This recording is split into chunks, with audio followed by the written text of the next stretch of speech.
Hey, what's up guys? In this video I'm going to be giving an update on the converted ET-8550 and also showing you how I changed my inks when I was already running a CISS. So let's get into it. So about 2 months ago I converted this ET-8550 that I was using for sublimation into a DTF printer.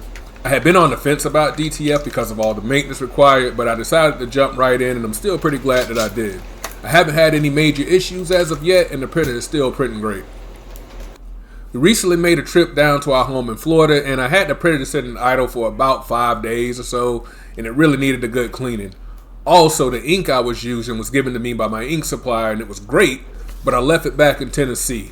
So I went with Sindale ink. I'm not sponsored by them or anything. I heard good things about them in a Facebook group, and plus I could get it shipped to me next day on Amazon Prime.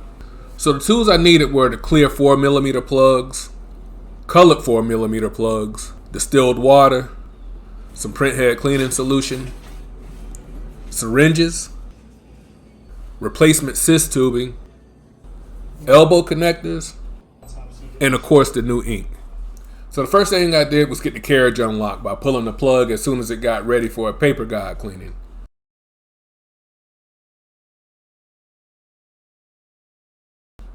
Now I opened up the lid of the CISS and plugged up the air holes.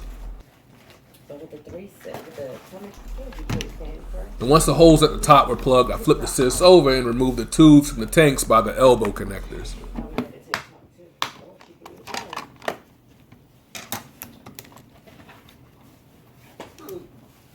I took the clear 4mm plugs and put the elbow connector inside that hole at the top, and this is going to help keep any ink that's in the lines from spilling all over the place. I disconnected the white tubes from the white ink tank and inserted the elbows into the clear plugs. I poured the old white ink back into its container. I removed those sleeves and inserted the colored plugs, and now the tanks are sealed so I can store them away and not worry about them leaking.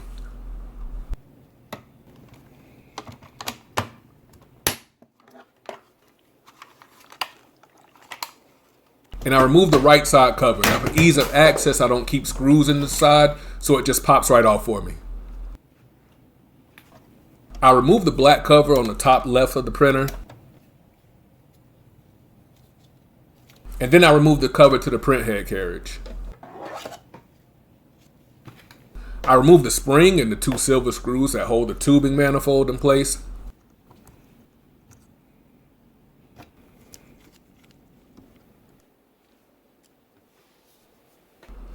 Then I removed the tubing from the dampers and let the manifold hang over the side into a cup.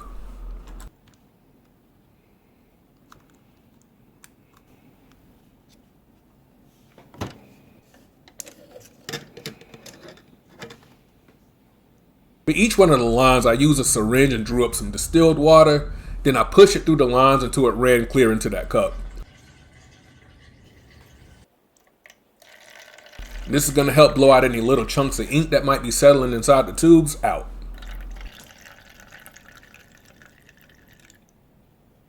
However, when I got to my black line, I wasn't able to push water through with any force, so I drew up some cleaning solution to see if I could break up whatever was clogging the line. I was able to push a little bit more through, but not much. So after troubleshooting some more, I was able to see that there's this little clip holding the lines into that tubing manifold. I took it apart and found that there was a clog built up right where the clip is. So I removed the clip altogether and I was able to push a cleaning solution and the distilled water through the lines with force. So I reassembled the manifold and the carriage and removed the old CISS tubing.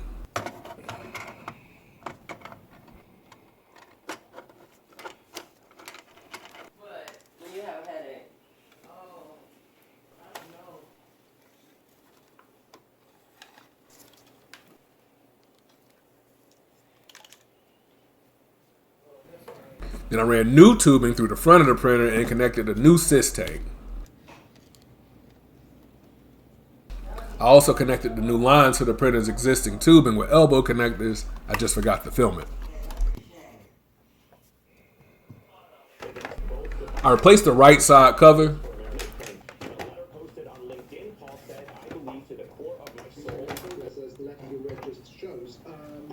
And before I connect the white ink, I need to clean it out. So I removed the auger, And down in the bottom, you can see the buildup of the white ink. So I poured some cleaner solution down in there and let it sit for a while. Then I went in there with a toothbrush to get any leftover buildup. Then I gave it a good rinse with some distilled water. You never want to use tap water or drinking water. You always want to use distilled water. I filled the white ink up with 100 milliliters and drew about 20 milliliters out with a syringe. Then I slowly pushed some white ink into the dampers with the syringe to help prime the dampers. I continued filling up the ink tanks.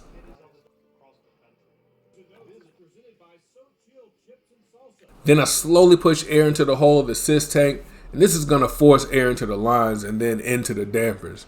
I make sure I go slow here because I don't want to blow out the seal on the damper. Now, it shouldn't be this easy for me to push air through the one-way dampers on the side of the CISS tanks here, but more on that in a minute.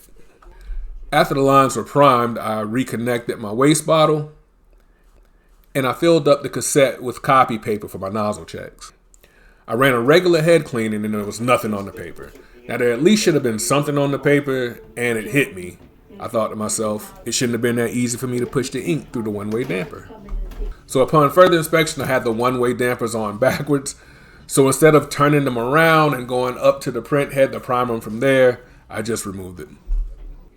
With the dampers removed, I reran the head cleaning, and as expected, ink started showing up on the nozzle check.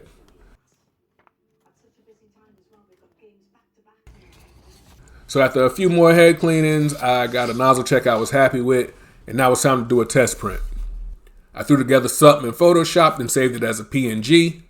Now I use 1.5 inch masking tape on the glossy side of my DTF film, so I loaded that in. Then I opened up AcroRip and I made sure my image starts around where I have my tape. Usually that's about 3/4 of an inch now. Once the image is printed, I'll put some powder on it and cure it in my oven.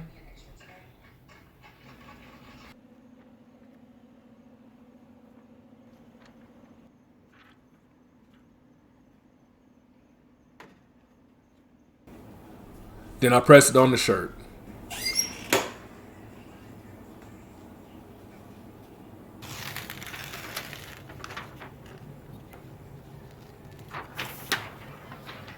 And there it is. It's still working as it should.